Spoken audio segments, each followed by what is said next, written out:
Então, hoje a gente vai dar início aos nossos seminários do PPGE, tá? Do segundo semestre do PPGE, com a apresentação de múltiplas visões sobre fenômenos econômicos. Tá?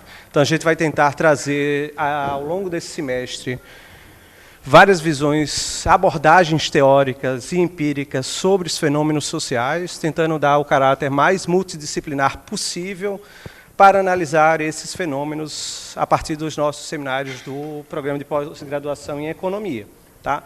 E hoje a gente vai ter a satisfação de ter a apresentação da professora Júlia Torraca e do professor João Carlos Ferraz, a partir dessa temática da digitalização na indústria, um programa de pesquisa, abordagem e alguns resultados. Eles vão fazer uma apresentação a partir de 3 artigos que eles publicaram recentemente em congressos. Tá?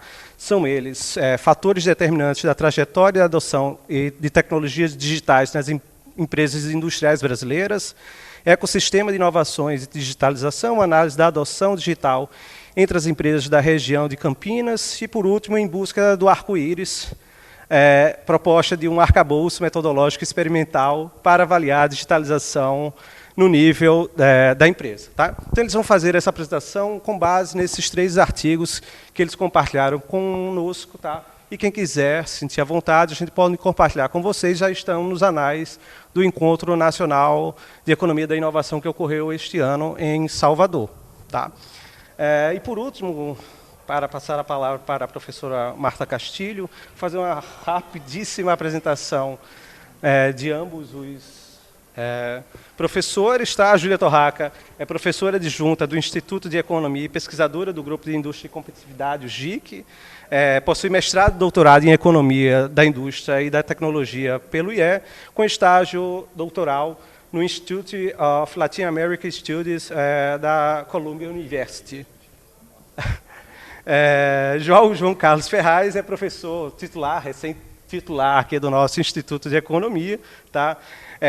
Professor desde a nossa casa, desde 1987, foi vice-presidente e diretor do Banco Nacional de Desenvolvimento Econômico e Social entre os anos de 2007 e 2016, diretor de divisão de desenvolvimento produtivo da Comissão, da Comissão Econômica para a América Latina e o Caribe, que é a CEPAL. Tá? E diretor do Instituto de Economia. Entre qual período, João? 98 e 2003. 98 e 2003. Tá? E ele é especialista em temas como a economia industrial e da inovação, tá? Com larga experiência nesses estudos. Tá? Então, antes de passar a palavra para a professora Marta, que vai querer dar uns comentários, uns avisos a vocês, tá? O João e a Júlia vão apresentar em até 1 hora, tá? Eles vão ter esse tempo para a sua apresentação, seguido de um debate de até 40 minutos. Tá certo?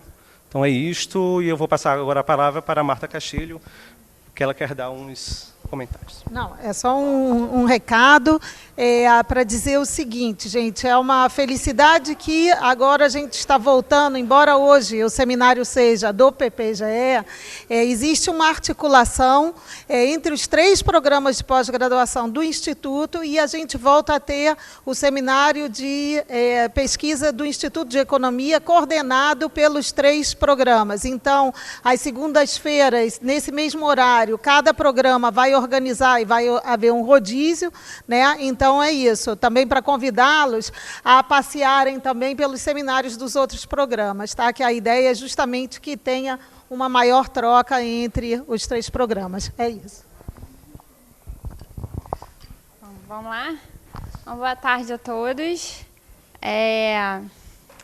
Bom, é uma satisfação estar aqui, né? Porque eu estou em casa, falar em casa é muito bom. E também uma satisfação muito grande falar sobre esse projeto que a gente vem trabalhando aí, pelo menos eu, né, enquanto pesquisadora, estou trabalhando desde 2017. E a proposta aqui é a gente falar um pouco sobre o nosso programa de pesquisa, sobre essa agenda, traçar aqui um pouco da trajetória que a gente percorreu em termos de construção dessa abordagem para analisar o processo de digitalização da indústria brasileira e alguns resultados que a gente vem obtendo, né, e algumas promessas aí futuras que a gente vem trabalhando aqui. Olha lá, João. Bom, antes de tudo, né, antes de mais nada, é importante fazer aqui um alerta, acho que é relevante, porque todo projeto de pesquisa, né, que se dá no interior de um grupo de pesquisa, ele é certamente fomentado, né, dentro de um aspecto aí coletivo. Então, a gente tem aqui nesse projeto hoje, né, a Ana, que vem aqui como representante aí do pessoal da UF, né? Então, temos a professora Ana Hack e o Jorge Brito, da UF, temos o professor Luciano Coutinho, o Mariano Laplane e o Roberto Borg, lá na Unicamp, que também faz parte, e nós aqui, eu e João, né, no grupo de Indústria e Competitividade. E boa parte, né, de tudo que a gente vai apresentar aqui tem certamente origem muito do pensamento, né, desse esforço ativo do professor Davi Kupfer, que, enfim, foi meu orientador de mestrado e doutorado, mas é coordenador do GIC por muito tempo e levou aí muitas pesquisas de campo, né, que foram conduzidas aqui no âmbito do GIC, em especial essa, ele tem uma participação muito relevante. Como é que a gente vai estruturar aqui a nossa apresentação? A gente vai começar falando um pouco da abordagem, né, de como que a gente trata esse processo de digitalização da indústria brasileira, quais foram os indicadores ou as ideias, esses pressupostos básicos que a gente utilizou para construir a nossa pesquisa de campo. Depois, alguns resultados descritivos, principalmente da nossa última pesquisa, e dois tipos de aplicação, né? Uma aplicação, como o Caio já sinalizou aqui, né, no início da nossa apresentação, a gente vai fazer uma aplicação tentando aí traçar uma perspectiva comparada de empresas filhas da Unicamp, né, e comparar com demais empresas com o mesmo perfil, para ver se a gente encontra aí alguma relevância do processo de estar situado, de ser filho da Unicamp, para o processo de digitalização das empresas, e um estudo longitudinal que vem no bojo dessa segunda pesquisa de campo que a gente fez. Então, na verdade, a gente fez uma primeira pesquisa em 2017, uma segunda no final de 2019, início de 2020, e dentro dessas duas pesquisas a gente tem um conjunto de interseção de empresas que responderam à mesma pesquisa em 2017 e em 2020. Então, isso também nos possibilitou aqui procurar fazer um exercício, digamos, longitudinal. E aí depois a gente traz algumas reflexões sobre o que a gente está trabalhando agora e, enfim, algumas perspectivas aí para frente. Bom, quais são os objetivos do nosso programa de pesquisa? Um primeiro objetivo é que a gente sabe que, enfim, o tema Indústria 4.0 ele vem sendo tratado cada vez mais, né? A gente tem, no geral, acesso a bases de dados e indicadores que contemplam essa digitalização, principalmente no processo de difusão das TICs, né? Você tem um panorama para países como um todo, né? Mas aqui o nosso foco, sobretudo, era capturar esse fenômeno sob o ponto de vista das empresas industriais, né, com foco específico na indústria. Então, a gente capturou, buscou formar, na verdade, um questionário que capturasse informações sobre a adoção atual dessas empresas, de tecnologias vinculadas a esse padrão, né, da indústria 4.0, ou das chamadas tecnologias digitais. Então, esse padrão de adoção atual e a perspectiva, ou o que eles tinham em termos de expectativa futura para os próximos 5 a 10 anos. A partir desse conjunto básico, digamos assim, de indicadores, a gente desenvolveu e aplicou outros indicadores para capturar essa dinâmica de adoção digital no tempo, ainda mais depois, né, dessa dupla pesquisa de campo, né? E, por fim, analisar determinantes, requisitos e resultados da digitalização. A gente vai ter a oportunidade de ver mais à frente, mas no questionário, enfim, desenvolvido por nós, a gente aborda uma série de questões que nos permitem, tanto as questões estruturais relativas à morfologia, digamos assim, dessas empresas, quanto a atributos competitivos, questões relativas a políticas e questões relativas ao entorno. Então, isso dá para a gente cruzar a digitalização com outras variáveis, digamos assim, com outras dimensões. Bom, o que a gente entende por esse processo de digitalização na empresa? Então, a gente tem ali algum aporte teórico, né, uma contextualização aí teórica que nos sinaliza, nos indica para que essas soluções digitais, em geral, estão vinculadas a um ganho de eficiência por parte dos processos produtivos das empresas, e no sentido de melhorar e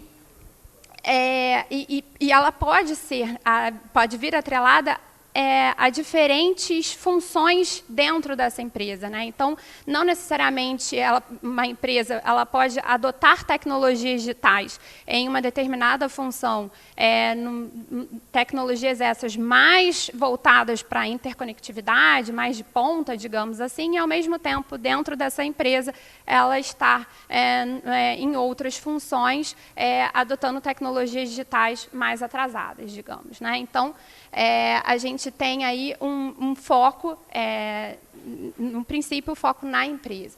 E aí, essa digitalização, como eu disse, ela pode assumir várias formas, respondendo a esses desafios específicos, a depender dessas funções ou áreas da empresa que a gente esteja levando em consideração. Então, a gente começou trabalhando com 5 funções das empresas, o João vai falar de forma mais específica sobre isso. Hoje em dia, a gente trabalha com 3 funções, mas, basicamente, essas 3 funções tentam abarcar, digamos assim, a relação da empresa com suas diferentes dimensões, né? Elas podem, portanto, empregar simultaneamente. Acho que isso é uma característica, uma dimensão importante aqui da nossa análise, porque ela pode ela pode estar adotando tecnologias de diferentes gerações digitais, né? Então, permite essa coexistência em diferentes níveis de adoção. Essa adoção ela não ocorre naturalmente, então ela certamente vem motivada por uma decisão uma eventual decisão estratégica da firma, né? E que, portanto, demanda decisões. Então, a gente tem perguntas que avaliam de alguma forma ou balizam de alguma forma esse processo de decisão da empresa, essa intenção da empresa em digitalizar, né? Então, depende desses investimentos, dessa capacidade de mobilização de recursos, né? E, com isso, a gente tem que, portanto, o progresso técnico, como a gente entende dentro de uma visão mais ampla, e o processo de adoção de tecnologias digitais, eles podem não acontecer ao mesmo tempo e também não necessariamente na mesma direção. Bom, por que a gente entende, né, que essa pesquisa de campo, ou, enfim, esse programa, dentro de uma visão mais ampla, esse programa de pesquisa tem a sua importância, porque ele, enfim, analisa, né, avalia, em algum grau, a extensão da adoção dessas soluções digitais e, portanto, do seu potencial, das suas potenciais vantagens, né, em termos de eficiência e efetividade. Obviamente, a gente entende que essas tecnologias hoje estão no que a gente pode considerar na fronteira, digamos assim, né? E, uma vez elas estando na fronteira e possibilitando uma série de ganhos em termos produtivos, porque aqui o nosso foco é no processo de produção, né? Obviamente que a gente pode conectar a adoção de tecnologias digitais com uma série de outras dimensões. Aqui o nosso foco é no processo produtivo, especificamente. E aí, então, portanto, a gente tenta, de alguma forma, avaliar de que modo essas tecnologias podem vir a mudar os modelos organizacionais, construir as vantagens competitivas da firma e até mesmo, eventualmente, modificar estruturas de mercado a depender desse ritmo de adoção de tecnologias digitais por parte das diferentes firmas, né? E aí, então, a gente tem aqui a primeira pergunta, né? O primeiro conjunto de perguntas. Será que as empresas brasileiras, ao menos as que foram entrevistadas por nós, elas estão avançando? Né? Uma primeira pergunta. A gente hoje consegue fazer isso porque a gente tem essas 2 pesquisas de campo. A segunda pergunta que a gente pode fazer é a seguinte: há assimetrias nesse padrão de adoção? Essas firmas, tem firmas que estão mais à frente, tem firmas que estão mais atrás nesse processo. Quais são as implicações, né, dessas possíveis assimetrias? Né? Então, o João, agora... Não, ainda tem mais uma, né, João? Bota aí. Bom, a gente vai avaliar um pouco dessas perguntas aqui, né? Aqui, todo o nosso esforço vai muito na direção de ter métrica, né, de ter indicadores, né, porque, como eu disse, o que a gente tem aí à disposição, né, em termos de literatura, né, com base na nossa pesquisa, a gente tem muita avaliação de países e tal, ou até mesmo de comparação de países, mas com indicadores muito amplos, né, e, às vezes, esses indicadores também sequer cobrem, por exemplo, diferentes setores, né, ou se não é muito voltado a estudos de caso específicos, né. Então, aqui a gente caminha nessa direção de construir indicadores que sejam capazes de captar essas mudanças no tempo. Agora, é claro que, quando se tratando por pesquisa de campo, que por sua vez, né, é um instrumento autodeclaratório, né, então a gente vai até as empresas e a partir desse questionário, pergunta, né, para elas uma série de questões, é claro que isso tem por detrás a percepção da empresa em relação ao seu processo de adoção, né? Então, a gente não volta lá, não retorna até elas e verifica efetivamente se elas estão, de fato, adotando todas essas tecnologias. Então, tem essa percepção, a gente tem por detrás essa hipótese, né, da percepção da capacidade delas de entender a pergunta que foi feita e, de uma vez que elas entenderam, compreender qual é o seu estado da arte, digamos assim, né, se elas estão cientes sobre o que de fato está acontecendo. Quem responde, em geral, a gente procura aquele respondente que tenha uma maior conexão, digamos, com a adoção dessas tecnologias. Então, em geral, ou quando não é o diretor, um CEO da empresa, é alguém da área de TI, né, ou alguém ligado à parte mais de produção, né, de organização da produção. E, além disso, tem essa percepção do que ela está fazendo, né, e também dessa perspectiva, né, em termos de expectativa de adoção também, sobre uma crença de que algo vai acontecer, ou será que ela vai, de fato, mudar de um padrão de adoção, né? Então, boa parte do nosso questionário está baseado nessa percepção de quem respondeu. João. O assunto de percepção e expectativas é muito importante. Em geral, a gente trabalha com um conjunto de informações economistas, com base de dados, indicadores, microdados de IBGE ou de pesquisas que sejam RAIS, etc. E, em geral, eles têm uma consolidação do como aquela informação foi captada e muito se espera que essa informação esteja registrada em algum lugar, num balanço de uma empresa ou em algum registro que o investimento foi realizado ou não. A natureza do problema que a gente está trabalhando aqui, ela leva a gente a uma... vai no anterior, Anders. Ela leva a gente a buscar outro tipo de informação, qualitativamente diferente. E que é baseado o que a Júlia estava falando, que é baseado em percepção e expectativas. O percepção é como ele aprecia, e vocês vão ver o tipo de pergunta que a gente faz, como ele aprecia e pode exercer um julgamento sobre uma posição que a empresa dele, ele representante de uma organização, aonde que ela está, e o outro é com relação às expectativas de futuro. Como a gente está trabalhando com um fenômeno que muda muito rapidamente, que é essa história da digitalização, nós vimos que a gente tentar captar o que é a percepção deles ou as expectativas deles de futuro, ela deve fazer parte do conjunto de informações que a gente está levantando.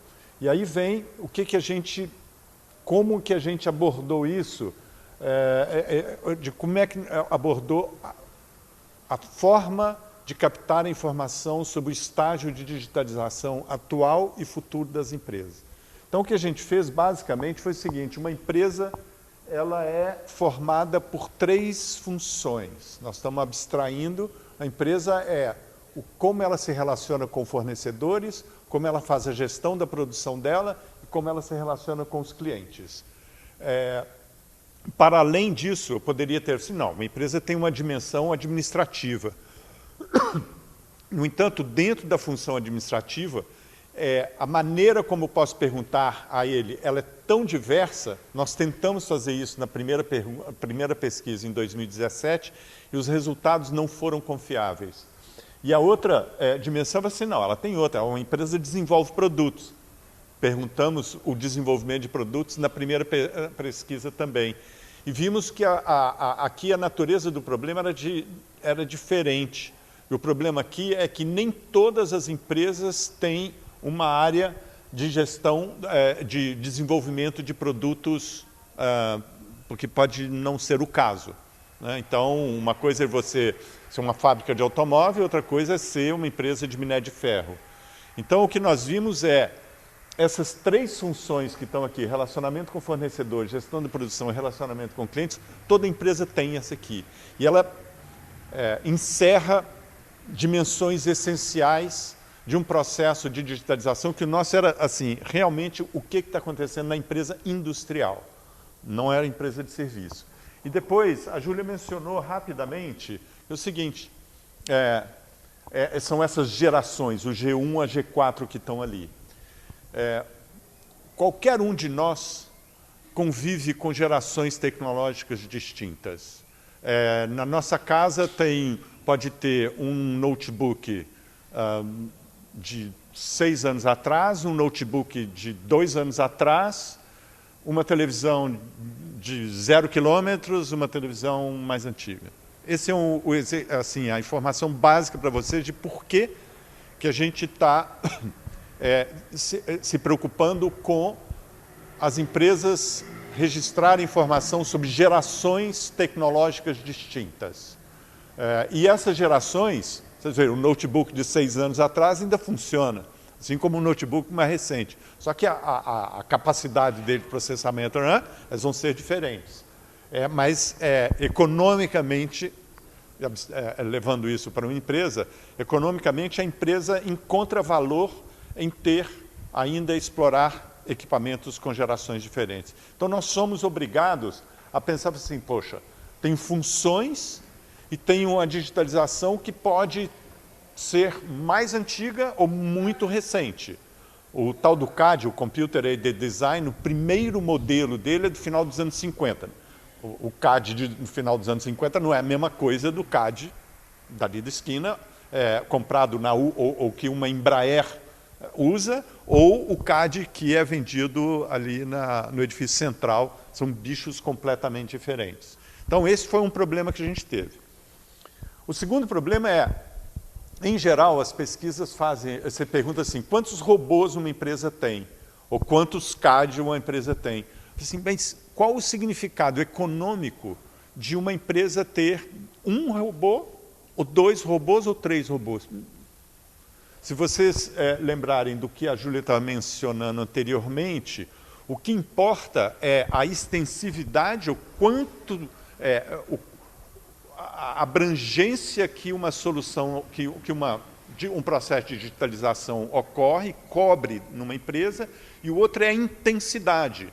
Vocês imaginam, por exemplo, no relacionamento com clientes, se 10% dos meus clientes eu falo por telefone, 30% eu mando um fax, e 60% eu tenho uma ligação online com o cara.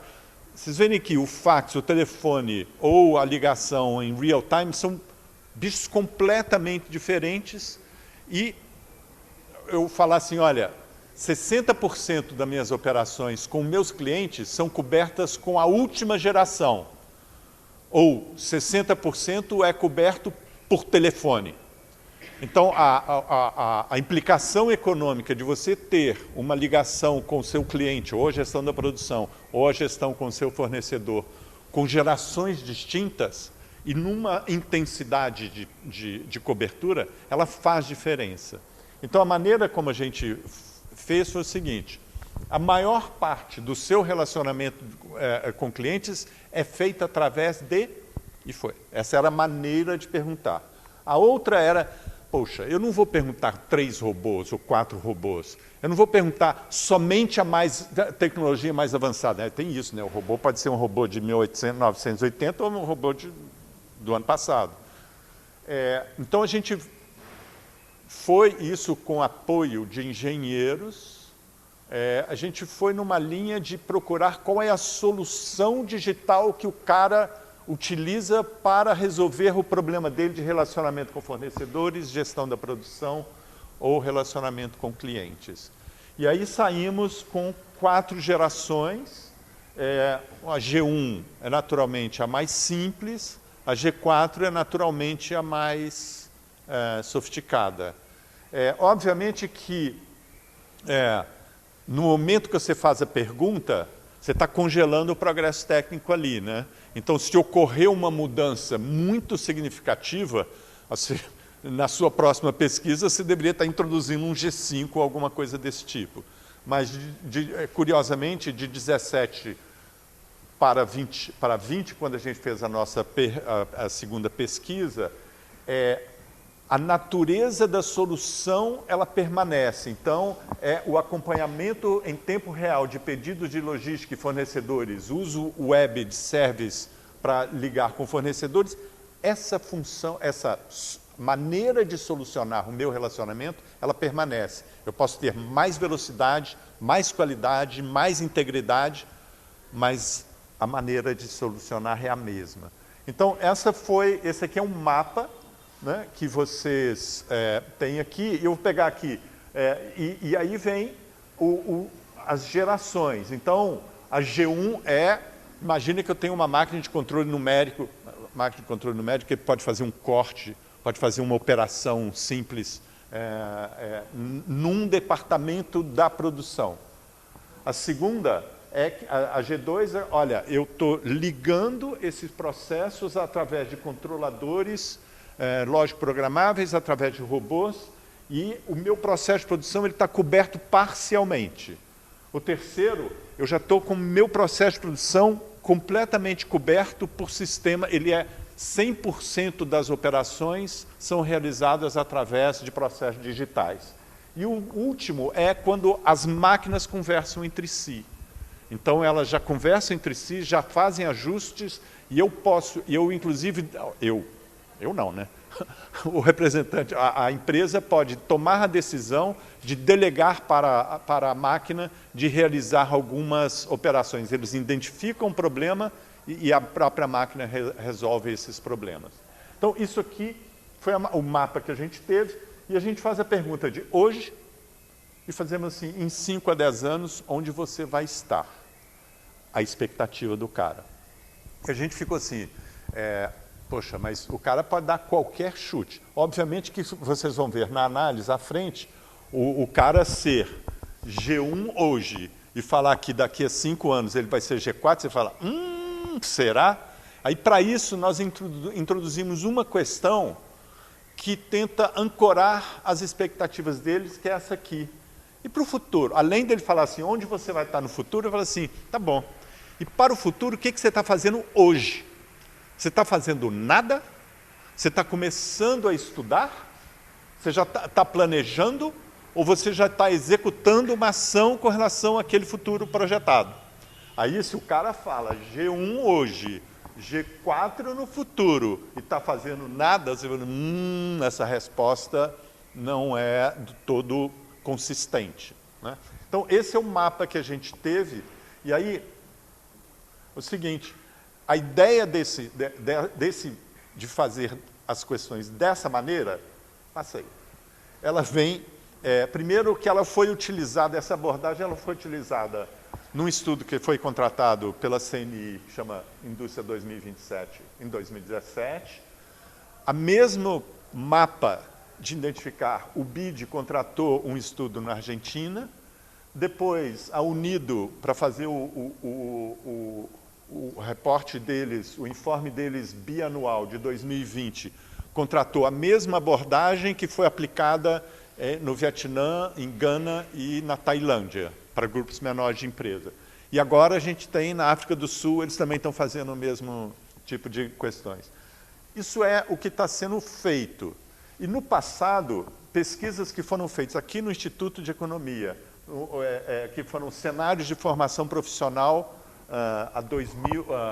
para o ano 2000. Isso aqui foi feito em 89, 90. Cláudio Salme era o coordenador desse projeto, que saíram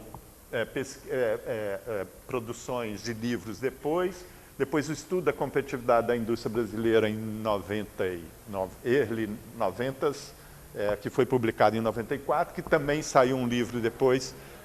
Essas pesquisas aqui, tanto do Senai de Formação Profissional quanto o estudo da competitividade, elas tinham perguntas parecidas. A pergunta que a gente fazia lá era quantos % do seu processo de produção é coberto por equipamentos, é realizado por equipamentos de base microeletrônica. Era a linguagem que se tinha.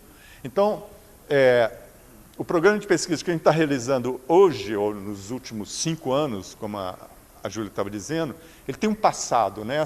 O tal do past dependency, essas coisas, ele tem uma ligação com o passado, elas não caem assim ao azar, né? Então, enfim, isso aqui é o que a gente fez, e aí vem a história seguinte, volta um pouquinho, só naquele primeiro, no anterior.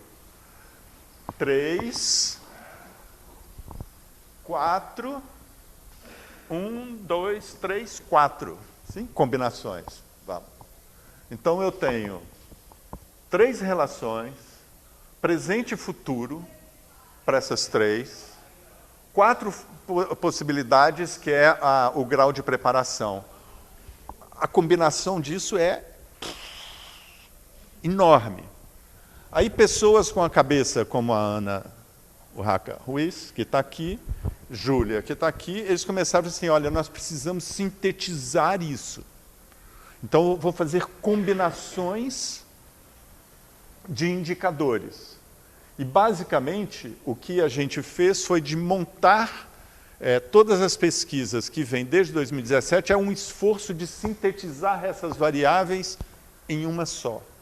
Então, é combinando funções, eu estou perdendo informação, combinando presente e futuro, combinando o grau de preparação, e aí a gente sai, o que a gente montou agora é o tal do IDC, é o indicador de digitalização condicionada, que ele é um indicador de futuro condicionado ao uso presente e ao nível de preparação que você está. Então, assim, são pessoas, aí é o tipo de cabeça, as pessoas, como eu mencionei aqui, são dos pesquisadores do nosso grupo, são um tipo de cabeça de pessoas que sabem pensar, abstrair e montar um indicador para poder facilitar o processo de análise. Então, esse é o primeiro passo para a montagem de indicadores, né?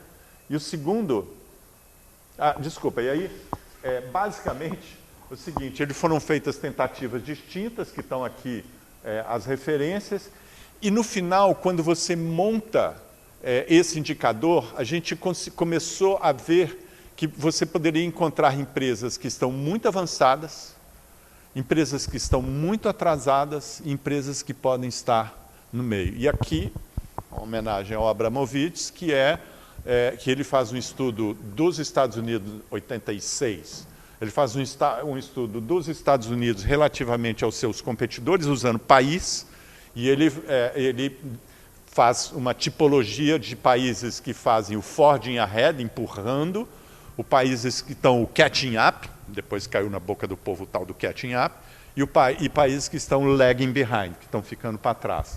Então, a gente usa essa inspiração para poder... O primeiro exercício que a gente retira disso aqui é de classificar as empresas em que estágio de desenvolvimento digital que elas estão.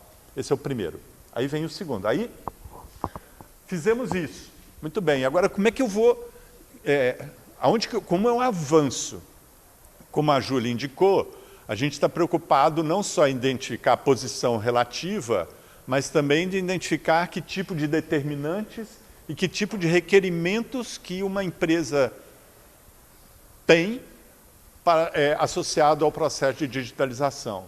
E aqui, basicamente, a partir do questionário, pensa então, aqui um parênteses, pensa que o questionário, ele é uma peça que ele é para recolher informação, mas se eu não tenho um marco analítico anterior, ele pode ser qualquer tipo de pergunta que vai me levar para qualquer coisa.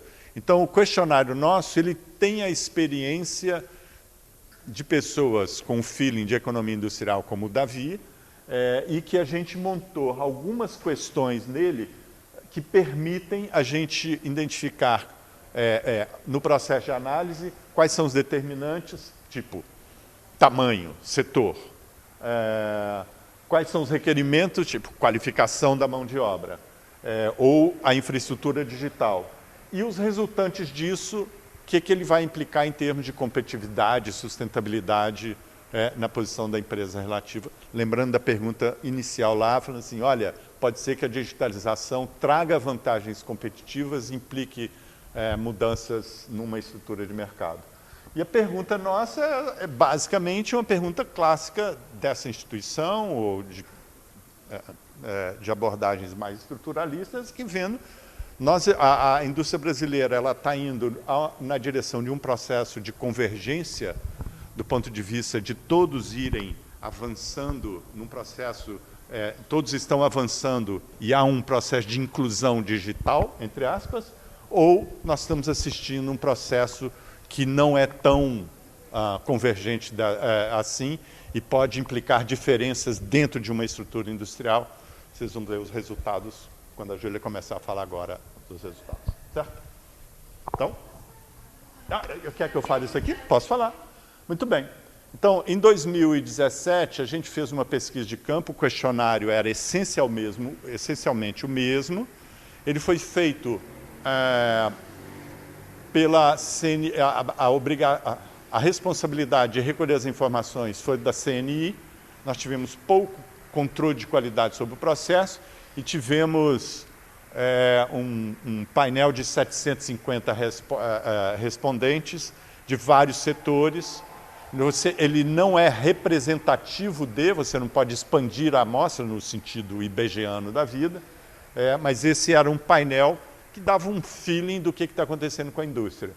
E aí, 2 anos depois, a gente decidiu fazer a segunda pesquisa, isso foram feitos com recursos do grupo de indústria. Dessa vez, a gente contratou uma empresa, fizemos uma concorrência entre as empresas que fazem pesquisa de campo, a Vox Populi ganhou, e entre novembro de 2019, notem a data, e junho de 2020, foi feita a pesquisa de campo por telefone e foram quase 1000 empresas. E basicamente era isso, era mesmo, era assim, determinar o estágio de adoção, as empresas mais avançadas, menos avançadas. A gente queria, essa era o drive nosso nessa segunda pesquisa, poxa, seria muito legal a gente fazer comparação em 2 momentos do tempo. Em geral, estudos longitudinais eles são feitos muito na área de saúde, com crianças, para seguir como é que o cara, como é que entre aspas, a vida de saúde dele evolui ao longo do tempo. A gente estava começando a fazer estudo dessa natureza. E isso aqui é diferente do que a gente tinha no passado, aprendemos que a gente queria saber assim, olha, o que essa digitalização importa para os atributos competitivos e socioambientais, tipo, o grau de importância da digitalização para eficiência energética. O tipo de pergunta que a gente faz é assim, e é muito importante, pouco importante, numa escala, em geral de 4. Entendeu? Então, a gente definia alguns atributos e a empresa respondia. E o outro que a gente também introduziu é a importância, de novo, muito importante, pouco importante, de estar próximo do seu fornecedor, de você estar próximo de um instituto de pesquisa, da qualidade da infraestrutura. Então, foram as perguntas que a gente introduziu, e agora eu acho que sim, que a Júlia vai entrar, né? Mostrando os resultados. Então, vem. Quanto tempo a gente ainda tem aqui, que eu me perdi um pouco no tempo para não alongar muito vocês? Nós temos meia hora, estamos em meia hora. Então, é isso, cara? Não, é que nós já comemos meia hora. Então, vamos lá. Vai mais 1 hora. Tadinhos da plateia. Bom, vamos aqui. Aqui a gente analisa basicamente os resultados dessa segunda pesquisa de campo. O João falou ali dos objetivos dessa segunda, né, onde a gente inseriu novas perguntas que não existiam na primeira pesquisa de campo, sobre os atributos competitivos, impactos ambientais, em número de emprego e outras coisas, que a gente não vai falar tanto aqui na nossa apresentação, né, mas que geraram outros artigos, né, outros trabalhos. Assim, a gente tem um conjunto de outros artigos que foram gerados a partir dessa pesquisa de campo, e, enfim. Então, a gente pode depois até trocar, se for o caso, né, conversar mais sobre isso. Mas aqui, bom, pegando os resultados, a gente tem... analisando aqui proporcionalmente, né, as empresas do banco todo, as 982 empresas, entre as 4 gerações digitais, a gente observa que, olhando a primeira coluna ali, que é a adoção atual, né, ou seja, como ela se percebe hoje na adoção dessas tecnologias digitais, quase metade das empresas ainda se enxerga, ainda se vê no agregado das funções na primeira geração digital, e sendo 5% delas, algo em torno aí de 27,7%, se veem nas gerações digitais mais avançadas, ou seja, no G3, né, e no G4, que representa essa interconectividade, né, mais à frente. E vejam que, quando a gente faz a mesma pergunta para essa perspectiva de adoção, né, para os próximos 5 a 10 anos, essa proporção de G1 diminui e aumenta consideravelmente a proporção de G3 e G4. Então, a gente está falando de empresas que ainda estão situadas, né, localizadas nessa G1, mas que têm aí algum tipo de otimismo, né, ou uma percepção de avanço no futuro. Porém, como o João disse, essa pergunta de adoção digital é mediada, digamos assim, pela pergunta de prontidão, né? Essa pergunta assim, o que você está fazendo para alcançar essa geração digital pretendida. E aí, bom, o que a gente observa é que essa preparação ela é limitada, né? Se a gente pega nesse gráfico aqui tridimensional, digamos assim, né? A gente pega... A cor vermelha representa as empresas que estão na primeira geração, que pretendem estar na primeira geração, permanecer, no caso, né, na primeira geração nos próximos 5 a 10 anos, e a gente vê que a grande maioria aqui ou não sabe ou não está fazendo nada. O que, obviamente, é condizente com um padrão de comportamento, digamos assim, de quem está na primeira geração. Por sua vez, quem pretende, né, estar na geração 3 ou geração 4, que são verde e azul, a gente vê que aumenta um pouco a proporção de empresas que estão com plano de ação ou já possuem projetos em execução. Então, assim, isso pelo menos nos leva a algum grau de coerência das respostas, ou seja, quem realmente pretende estar mais à frente respondeu que está fazendo alguma coisa. Porém, obviamente que a gente tem aqui um conjunto de empresas, né, que pretendem estar mais lá à frente, porém não estão fazendo muita coisa para alcançar essa geração pretendida. Muito bem. Então, a gente aqui, como eu disse para vocês lá no início, a gente vai trabalhar com 2 tipos de aplicação. Uma primeira, que é essa daqui, é o que a gente tentou buscar uma relação entre um ecossistema de inovação e o processo de digitalização de empresas industriais. Então, na segunda pesquisa de campo, por conta, né, dessa parceria com a agência Inova, né, da Unicamp, a gente conseguiu entrevistar empresas, algo quase 50 empresas, consideradas filhas da Unicamp, né? Então, a nossa intenção aqui com essa amostra, digamos assim, essa pequena amostra, era comparar empresas com o mesmo perfil daquelas que foram entrevistadas na Unicamp, né, e comparar com as empresas da região metropolitana de Campinas, para, obviamente, perceber algum tipo de transbordamento regional, digamos assim, e empresas com o mesmo perfil para o resto do Brasil. Então, essa foi um pouco nosso objetivo aqui com esse trabalho, né? Então, o que a gente observa? Que o total da amostra, aqui a gente pegou especificamente as empresas de 50 a 149 empregados, porque era o perfil mais prevalente nas empresas filhas da Unicamp, né? Dessas empresas incubadas no Inova. Então, aqui a gente percebe, comparando Unicamp, Brasil, resto do Brasil, né? Região metropolitana de Campinas e aqui o total da amostra com todas as empresas. Então, a gente percebe que a Unicamp, as empresas filhas da Unicamp, que são aqui, a amostra cai para 34 empresas, considerando somente essas de 50 a 149 empregados, a gente observa que ainda assim, 45% delas estão em G1, mas a gente tem aqui 33,3% delas em G3, né, que é uma proporção, aí analisando, obviamente, em termos proporcionais, né, não em termos absolutos, em proporção, ela está mais em G3 do que as demais empresas, né? Então, a gente observa um padrão em que, no Brasil, é consideravelmente maior do que tem no Brasil e também maior do que tem na própria região metropolitana de Campinas, ainda que a gente não tenha registrado nenhuma empresa filha da Unicamp, né, incubada na Inova, que esteja hoje em G4. Né? Vai lá, João. Então, aqui a gente cruzou com variáveis que estão lá naquele esquema que o João mostrou, né, que seria um misto aí de estrutura, né, na verdade, mais de conduta e desempenho, nem tem estrutura aqui, mais de conduta e desempenho, no sentido mais assim, se elas fazem P&D ou não.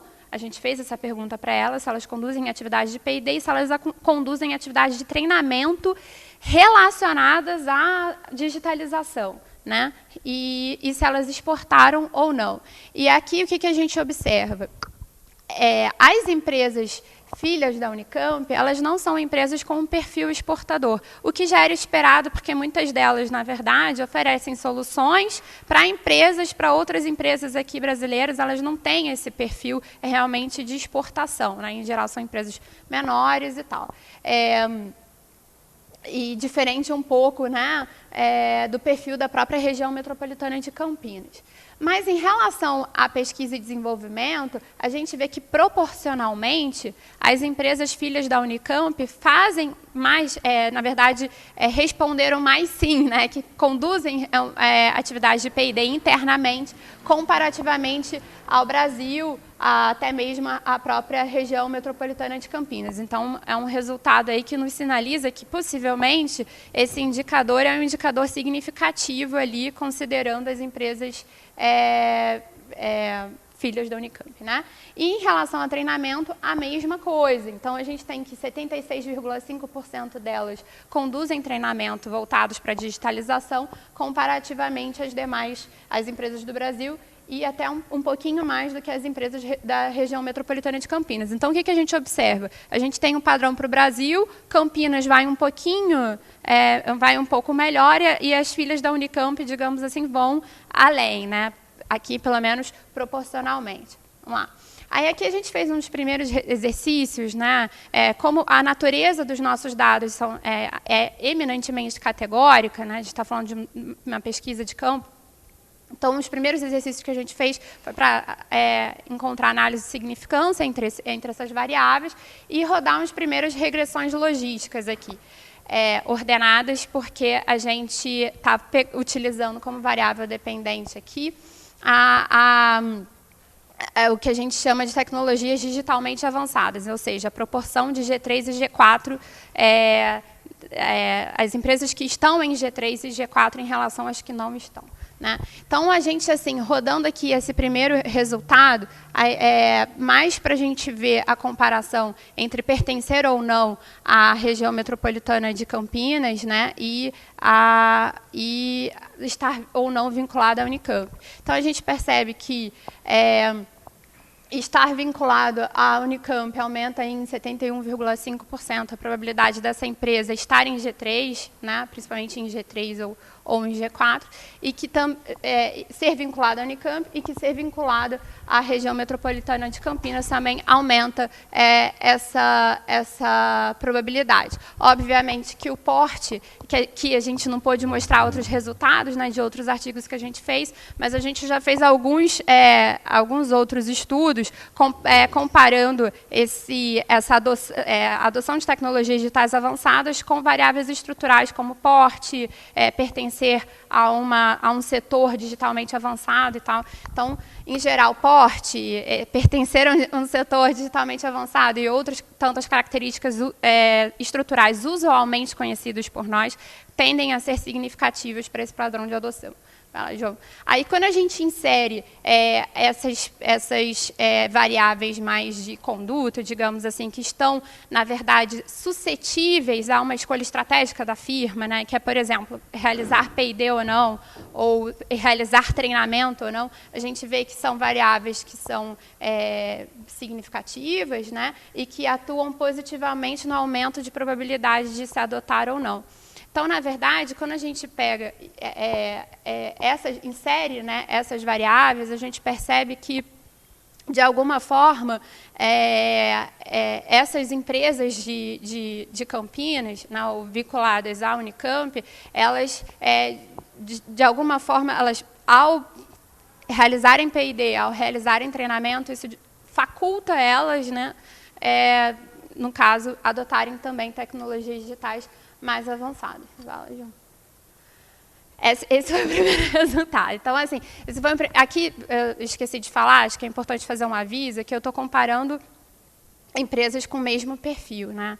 A gente fez esse recorte aqui, que a gente está fazendo uma coisa muito rápida, mas, enfim, no artigo está um pouquinho mais explicado. E, bom, esse segundo artigo é essa análise longitudinal, que a gente chama de longitudinal, mas a gente analisa basicamente as empresas que avançaram entre uma pesquisa e outra e tenta entender quais foram os determinantes por detrás desse avanço, né, dessa probabilidade de avanço. Então, aqui, o banco de 2027, na UI 2027, contou com 753 empresas industriais, o UI 2030 foram quase 1.000. Dessa interseção, a gente vai ficar com 299 firmas, que são aquelas que responderam todas as perguntas e, enfim, a gente conseguiu, portanto, verificar essa mudança de padrão. Oi? São exatamente as mesmas empresas. Isso, ainda com um conjunto aí representativo com o mesmo respondente, inclusive. Bom, então aqui a gente tem esse objetivo, né, de analisar esses determinantes por detrás do avanço. Então aqui não é mais adotar ou não G3 ou G4, né? Aqui é as empresas que efetivamente avançaram. Lembrando que, bom, o que a gente tem por detrás? Um período em que nós fizemos essa segunda pesquisa de campo, final de 2019, início de 2020, então a gente pegou aí um impacto de pandemia, né, dessas empresas ainda tentando, digamos, entender, compreender o que seria, né, esse cenário pandêmico, e ainda mais num contexto prévio, né, de bastante dificuldade por parte da indústria brasileira por uma série de razões que, enfim, a gente depois pode discutir aqui. Então, a gente tem que ter esse pano de fundo, né, bem visualizado, né? Então, o que a gente vai comparar aqui? A gente criou uma variável binária, né, dicotômica, aqui, que são as empresas que avançaram versus as empresas que ficaram estagnadas ou não avançaram, né? E aí a gente construiu duas equações. Uma primeira é que basicamente dá conta desses fatores estruturais, né? Então a gente cruza com tamanho, com qualificação e com o setor que essa empresa pertence, sempre tendo como ponto de partida a geração que ela estava em 2017, porque a gente sabe que se ela estava em 2017, por exemplo, em G4, é claro que ela não poderia avançar, porque a gente tem essa limitação aqui por parte da pesquisa de campo, que G4 é o nosso limite, né? Então, a gente utiliza esse ponto de partida aí de onde ela saiu. Essa segunda equação é uma segunda equação onde a gente faz, basicamente, relaciona com variáveis ditas de conduta, né? Então, de novo, essa geração como ponto de partida, em 2017, PID, treinamento e a exportação, né? São as variáveis também que a gente rodou lá para Campinas. Então, o que a gente observa aqui? Considerando as 3 funções, comparando 2017 com 2020, não teve uma mudança tão assim, assintosa no padrão de adoção de tecnologias digitais para o hoje, né? O que a gente observa, é que aí não tem tanto para o total, né? Mas assim, pegando aqui G1, ó, não tem tanta assim, diferença. Na verdade, para o total, faltou aqui a coluna para o total. Mas para o total, o que a gente observa é que aumentou um pouquinho proporcionalmente mais essa a primeira geração, né, o G1, né? E a gente mas ao mesmo tempo a gente aumentou também um pouquinho mais em relação a G3 também, né? Mas assim, mas basicamente a gente não tem uma mudança, a gente continua tendo uma proporção muito baixa, né, de empresas que estão em G4, né? Com leves mudanças aí, mas é isso. Então, aqui a gente tem uma matriz das possibilidades, digamos, de avanço, né? Então, veja aqui, em 2017, a adoção, o G1, obviamente, você vai para G1 ou até G4. Quando você chega aqui em G4, óbvio que você pode retornar para gerações, recuar, né, para gerações passadas. Então, aqui a gente tem uma maior participação de empresas que estão no G1 e pretendem ficar em G1, ou seja, ficarem estagnadas, né? G2, que 14,5 recuaram a princípio, né, pela percepção delas, elas recuaram nessa adoção, 8,4 permanecem em G2, G3, aí a gente vai diminuindo, quando a gente vai chegando em G4, a gente vai diminuindo, digamos assim, a frequência relativa dessas empresas que, digamos, retrocederam, recuaram nessa adoção de tecnologias digitais. Mas o nosso foco aqui é entender um pouco o avanço. E quando a gente fala de avanço, a gente está falando de quem está aqui, né, nesses estágios iniciais de adoção, porque é quem realmente pode avançar. Né? Que, obviamente, quem está mais atrás é que vai ter essa possibilidade maior de avanço, de que, obviamente, de quem está em G4 não poderia avançar e vai permanecer aqui, não tem para onde mais avançar, né? Então, aqui a gente pegou todas as funções, todas as respostas para todas as funções, então são 299 empresas, no total de 897 observações, porque elas poderiam ter um resultado diferente a depender da função. Então, não como a gente permite, né? A gente utiliza como hipótese a coexistência de diferentes gerações para diferentes funções, então a gente pode ter resultados diferentes aí. É isso. Bom, pegando aqui, então, fazendo essa análise descritiva, digamos assim, para as 2 possibilidades, que é o avançar e o permanecer parado ou retroceder, né? Então, o que a gente observa? A maior parte daquelas que avançaram, proporcionalmente, comparativamente àquelas que não avançaram, né? Elas tendem a ser, né, proporcionalmente de maior porte, né? Em termos de intensidade digital, é que a gente tem uma certa diversidade, né? Mas assim, a gente tem aqui até mais medium low, porém a gente tem uma maior participação de empresas em setores ditos high digital intensity, né? Ou seja, com uma maior intensidade do uso do digital. Em relação ao perfil de qualificação da mão de obra, que aqui a gente utiliza o STEM, né, como referência, então a gente tem... aqui ficou...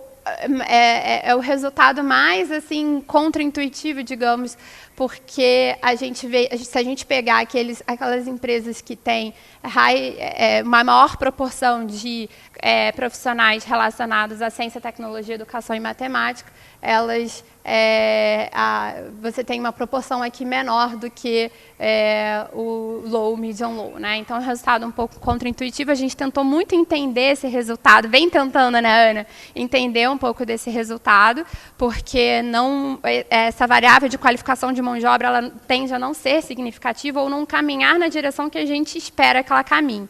E aí, fazendo um pouco as entrevistas, aí a gente já tem aí algum direcionamento do que pode ser esse resultado. Enfim, que na verdade não necessariamente o fato de você ter engenheiros, né, vai te possibilitar necessariamente digitalizar. Então, enfim, essa é uma variável bem tricky aí.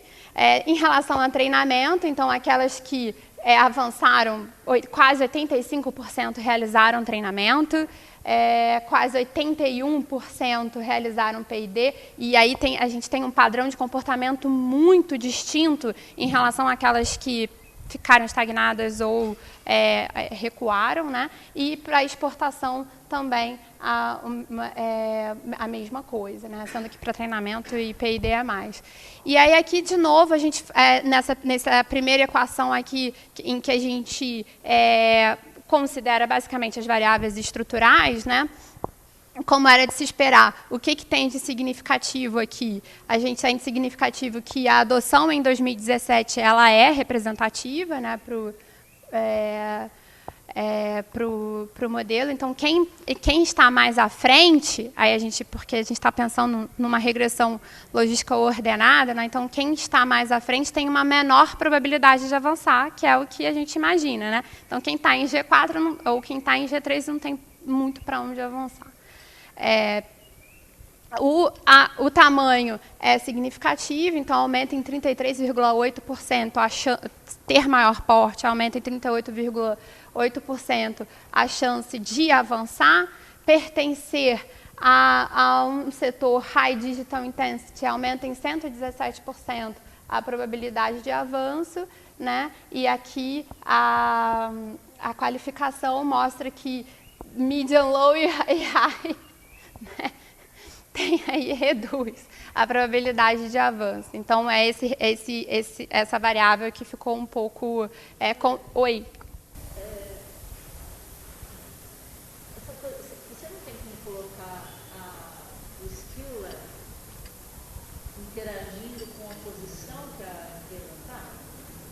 A gente... Não sei, mas eu estou imaginando o seguinte, se você já está num nível mais elevado, você ter uma proporção alta de high skill não vai te ajudar muito, entendeu? Se você já está no... Sim, sim. Se você está no nível mais baixo, você tem uma proporção alta de high skill, aí sim, isso seria relevante para você avançar. A gente poderia até fazer essa simulação, é verdade. A gente poderia... mais avançado já. É que talvez assim muito também do nosso pensamento vem contaminado, né, com outras, porque esse resultado saiu também contraintuitivo quando a gente nem roda só em relação ao avanço, a gente roda em relação só quem é G3 e G4 versus quem é G1 e G2, e ela também sai meio estranha. Você diz estranho porque G1 e G2 já tem high skill e não sai do lugar. Isso, exato. Não necessariamente. Exato, então... Não necessariamente as são as que tienen más niveles. Mas high skill, maior proporção de pessoal qualificado. Não necessariamente as que estão à frente, elas possuem uma maior proporção de pessoal qualificado. Mas as que estão à frente são as maiores também. Tendem a ser. Podem ter, talvez... Não, mas assim, a gente construiu um indicador de qualificação em que a gente pega por setor, vê o vetor, a proporção deles, a proporção de pessoal qualificado STEM, dentro dessas empresas desse setor, e a gente coloca o high, aquela que tem a maior dentre aquelas. dentre aquela faixa de empresas localizadas nesse setor, né? Então, e depois faz os quartis dentro de cada setor.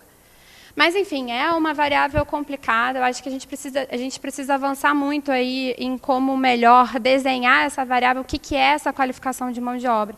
Até porque algumas pesquisas, né, enfim, o Luciano Coutinho agora lá na Fiesp mesmo falou que você pode ter uma empresa que está ali investindo, colocou pessoas... o fato de ter um engenheiro, né, não significa necessariamente que ele queira tornar os seus processos produtivos mais eficientes, assim, não necessariamente. Inclusive, ele pode desmobilizar, reverter investimentos que foram feitos, porque, de repente, ele está um pouco mais atrelado, digamos assim, a uma visão anterior ou uma visão mais atrasada, né, em termos enfim, dessa percepção do uso do digital. Aí aqui a gente faz algumas simulações, né? Então, dado que, por exemplo, uma empresa é G1 ou G2, né? Qual é a probabilidade ou quão provável é dela se mover, dela avançar digitalmente, né? Então, essa probabilidade é de 44,1% se ela é de maior porte, 41,8% se ela é High Digital Intensity, e se a gente mescla essas duas coisas, ou seja, ela pertencer a um setor digitalmente avançado e ser de grande porte, a probabilidade é de 45,2% contra 34,6% com um perfil de empresa diametralmente oposto, né?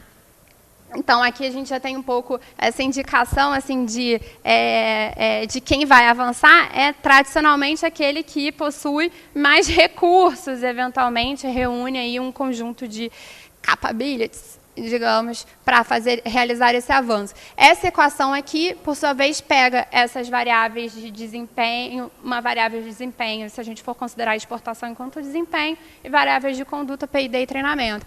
E aqui, assim, realmente, treinamento é algo que faz muita diferença, né? P&D também, mas aqui, para esse conjunto de empresas, ela não saiu significativo ainda que a proporção de empresas que avançaram seja consideravelmente maior para aquelas que fizeram P&D, porém aqui, com um conjunto dessas variáveis, no maior ajuste do modelo, o resultado saiu esse. Mas, enfim, o treinamento sai muito significativo, aumenta em mais de 300% a probabilidade dessa empresa avançar, né? Então, são decisões estratégicas da firma. São decisões estratégicas da firma. Bom, aqui a gente vê, quando a gente linka, por exemplo, treinamento com exportação, a probabilidade dela avançar sai de 20%, se ela não faz nada disso, para quase 57% se ela treina ou se ela realiza treinamento ou se ela faz algum tipo, conduz atividades exportadoras, né? Então, dessas pílulas aqui de resultados que a gente conseguiu mostrar aqui para vocês hoje, né? A gente teve como objetivo, então, detectar essa adoção de tecnologias digitais em diferentes funções empresariais. Então, esses são os primeiros exercícios que a gente vem fazendo, considerando essas diferentes gerações digitais coexistindo em diferentes funções organizacionais, considerando passado, presente e futuro, né, e essa preparação para o futuro. Obviamente que a gente não tem indicadores objetivos aqui, então os nossos indicadores eles são baseados na percepção daquele respondente. Então a gente tem que tem que ponderar em cima do que é a percepção e de uma construção de expectativas que não necessariamente isso se assemelha ao que de fato a empresa está fazendo, né? E a gente tenta aqui seguir com 3 princípios de construção de instrumentos de medição, né, que é a concisão, simplicidade e a capacidade de comparar esses indicadores ao longo do tempo, né? Então, com o esforço de relacionar essas variáveis de adoção de tecnologias digitais com outras variáveis que eventualmente tenham a ver com ela, né, dentre esses determinantes, no sentido aí mais amplo. Reflexões sobre os achados que a gente teve nessas duas artigos, mas também em outros, né? A gente percebe que, obviamente, a digitalização no Brasil ainda é muito tímida, né? Ela, realmente, a maior parte das empresas industriais brasileiras ainda estão nas gerações digitais mais básicas, mais iniciais. O que a gente observa em termos de disposição à digitalização? São aquelas empresas de maior porte, eventualmente são aquelas que fazem parte ou que conduzem atividades relacionadas ao maior uso de intensidade digital, realizam treinamento, exportam e fazem P&D. Alguma coisa que a gente tentou captar aqui nos dá sinais de que empresas, que fatores locacionais, mais precisamente a vinculação a parques tecnológicos, né, num caso como a Inova ou enfim, agências ou universidades ou coisas do tipo, podem nos sinalizar aí para um perfil de empresas que adotam mais tecnologias digitais. Outra coisa que a gente achou que, comparando as duas pesquisas de campo, a gente observa avanço, mas a gente observa retrocesso. E isso, para a gente, tem sido ainda, né, algo que a gente está buscando aí respostas para isso. Porque assim, você estava lá, você fez investimentos no seu processo produtivo, na sua planta, né, para adotar tecnologias digitais, você abriu mão disso, então isso é possível, isso ocorreu. Uma vez que ocorreu por quê? Né? O que determinou isso? Então,